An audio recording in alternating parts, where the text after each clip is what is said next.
হরে কৃষ্ণ। দর্শক বন্ধুরা, আজকে আমি আপনাদের পড়ে শোনাব তৃতীয় অধ্যায় শ্রীমদ্ ভগবদ্ গীতা কর্মযোগ। অর্জুন কহিলেন, হে জনার্দন, হে কেশব, যদি তুমি জ্ঞানকে কর্ম হইতে শ্রেষ্ঠ বলো, তবে কেন তুমি আমাকে আত্মীয় বধে নিয়োগ করিতেছ? কখনো কর্মের, কখনো বা জ্ঞানের প্রশংসা করিয়া তুমি যেন আমার বুদ্ধিকে মোহগ্রস্ত করিতেছ। অতএব কর্ম ও জ্ঞানের মধ্যে কোনটি শ্রেয়, আমাকে ঠিক করিয়া বলো। শ্রী ভগবান বলিলেন, হে নিষ্পাপ অর্জুন, পূর্বে তোমায় আমি বলিয়াছি যে দুই প্রকারের নিষ্ঠা আছে, জ্ঞানীর পক্ষে জ্ঞানযোগ আর কর্মীর পক্ষে কর্মযোগ। কর্ম না করিয়া জ্ঞান হয় না। আবার চিত্তশুদ্ধি ছাড়া কর্মত্যাগে যে সিদ্ধি হইবে তাহাও নয়। কোনো লোকই ক্ষণমাত্র কর্ম না করিয়া থাকিতে পারে না।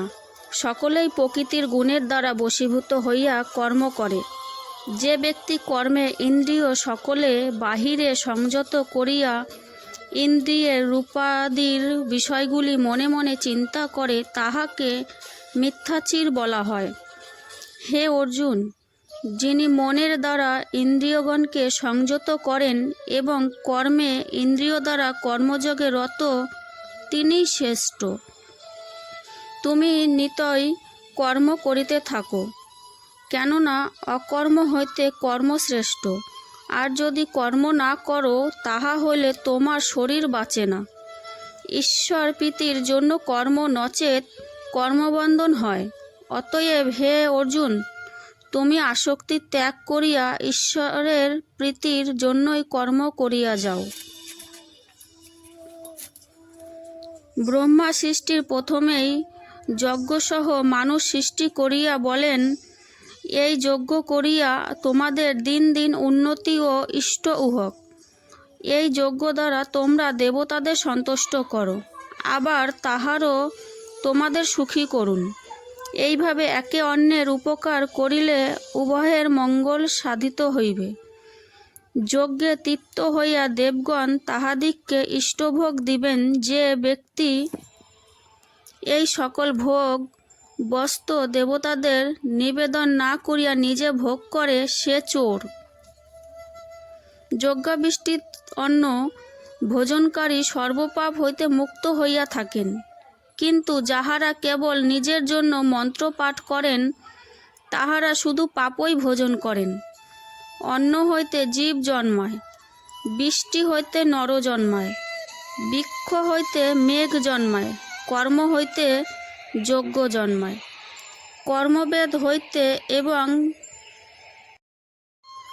বেদ পরমেশ্বর হইতে জন্মিয়াছে। অতএব সর্বব্যাপী পরমেশ্বর সর্বদাই যজ্ঞে প্রতিষ্ঠিত আছেন। হে পার্থ, যে লোক এইভাবে পূর্ববৃত্ত কর্মচক্রের অনুসারে না চলে, সে ইন্দ্রিয় বিলাসী হইয়া বৃথাই জীবন ধারণ করে। এই জগতে তাহার আর কোনো কর্মের প্রয়োজন নাই। কর্ম না করিলেও তাহার কোনো পাপ পুণ্য নাই। আবার মুক্তির জন্য তাহাকে কাহারও দ্বারস্থ হইতে হয় না। অতএব সর্বদা ফলের আশা ছাড়িয়া করণীয় কার্য করিয়া যাও। কারণ ফলাসক্তিহীন ব্যক্তি মুক্তিলাভ করে। জনকাদি মহাত্মারা কর্ম দ্বারাই সিদ্ধিলাভ করিয়াছিলেন।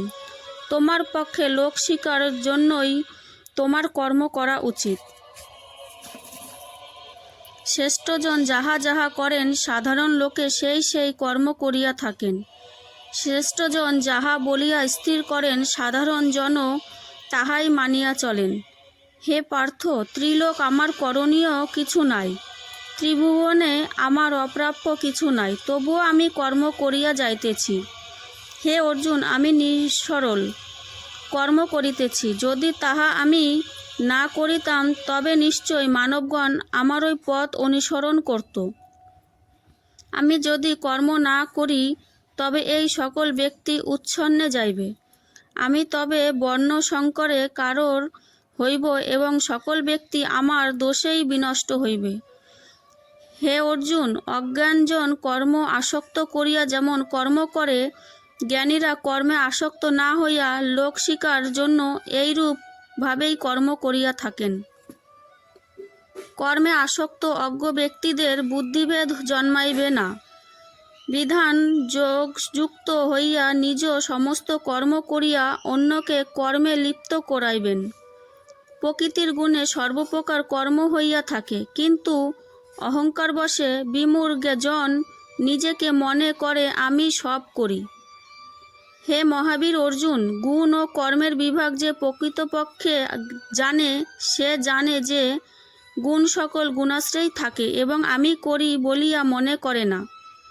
যেসব অজ্ঞ ব্যক্তি প্রকৃতির গুণে মোহগ্রস্ত হইয়া বিষয়াসক্ত হয়, অভিজ্ঞজন এই সকল অজ্ঞজনকে বিচলিত করিতে পারে না। অতএব তুমি আমাতে সর্বকর্ম অর্পণ করিয়া শ্রী ভগবানে মন রাখিয়া মমত্বশূন্য হইয়া যুদ্ধ করো। যেসব ব্যক্তি শ্রদ্ধাবান হইয়া আমার কথার দোষ ধরেন না, সর্বদাই আমার মতানুযায়ী চলেন, তাহার কর্ম করো। আর যে সকল ব্যক্তি আমার মতের দোষ ধরে এবং আমার মতানুসারে কাজ না করে, সে সকল ব্যক্তি জ্ঞানভ্রষ্ট বলিয়া জানিবে। জ্ঞানবান ব্যক্তিও নিজের স্বভাব অনুযায়ী কার্য করেন। সকল জীবই নিজ নিজ স্বভাব অনুযায়ী চলেন। তখন ভয়কে দমন করিলেই বা কি হইবে? স্বভাবই বলবান। প্রকৃতির ইন্দ্রিয় রূপাদি বিষয়ে আসক্তি ও শেষ সৃষ্টি হয়। এই উভয়ের বশীভূত হইয়া অনুষ্ঠিত ইহারা জীবের পরম শত্রু। সর্বাঙ্গ সুন্দর পরম ধর্ম অপেক্ষা কিঞ্চিত অঙ্গহীন নিজ ধর্ম শ্রেষ্ঠ। স্বধর্মে নিধ শ্রেয়, পরধর্ম হয় ভয়াবহ। অর্জুন জিজ্ঞাসা করিলেন, হে কৃষ্ণ, মানুষ পাপ করিতে ইচ্ছা না করিলেও কে তাহাকে বলপূর্বক পাপ করায়? ভগবান শ্রীকৃষ্ণ বলিলেন, একটি কাম আর একটি ক্রোধ, ইহা রজগুণ হইতে জন্মে। কামই বাধা পাইলে ক্রোধের অতি উগ্র। যেমন ধূপ অগ্নিকে, ময়লা দর্পণকে, চর্ম গর্ভের শিশুকে ঢাকা দিয়া থাকে, তেমনি কামও এই জ্ঞানকে ঢাকিয়া রাখে। হে অর্জুন, এই কাম মানবের শত্রু, ইহাকে সন্তুষ্ট করা যায় না। উহা অগ্নির মতো তাপ দিয়া জ্ঞানকে ঢাকিয়া রাখে। ইন্দ্রিয়, মন আর বুদ্ধি, এই তিনই কামের আশ্রয়। ইহাদের দ্বারা কাম জ্ঞানকে ঢাকিয়া মানবকে মোহগ্রস্ত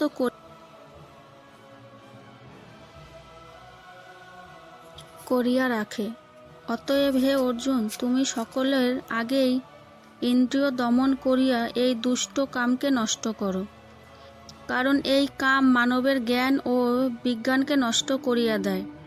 শরীরের চাইতে ইন্দ্রিয় শ্রেয়, ইন্দ্রিয়র চাইতে মন শ্রেয়, মনের চাইতে বুদ্ধি শ্রেয়। যিনি বুদ্ধির চাইতে শ্রেয়, তিনি আত্মা। হে মহাবীর অর্জুন, আত্মা যে বুদ্ধির চাইতে শ্রেয়, এই কথা জানিয়া বুদ্ধির সাহায্য মনকে স্থির করিয়া এই ভয়ঙ্কর মহাশত্রু কামকে নাশ করো। ইতি কর্মযোগ নামক 3য় অধ্যায়। হরে কৃষ্ণ। রাধে রাধে। গীতার মাহাত্ম্য। গীতায় আমার পরম ব্রহ্মরূপিণী বিদ্যা, সন্দেহ নাই উহার পর অনির্বাণ পদাতিকা অর্ধমাত্রা স্বরূপ। হে অর্জুন, গীতার গুহৎ নামসমূহ শ্রবণ করাইয়া কীর্তন করিলে তৎক্ষণাৎ সকল পাপ দূর হইয়া যায়। গঙ্গা, গীতা, সাবিত্রী, সীতা, সত্যা, পতিব্রতা, ব্রহ্মাবলী, ব্রহ্মবিদ্যা, ত্রিসন্ধ্যা, মুক্তিগৃহিণী, অর্ধমাত্রা, চিত্তানন্দা,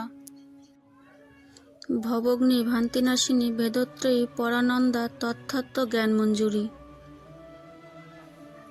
যিনি মন স্থির করিয়া প্রত্যহ গীতার সকল নাম জপ করেন, তাহার জ্ঞানে সিদ্ধিলাভ হয় এবং অন্তে পরমপদ প্রাপ্তি হইয়া থাকে। হরে কৃষ্ণ। রাধে রাধে।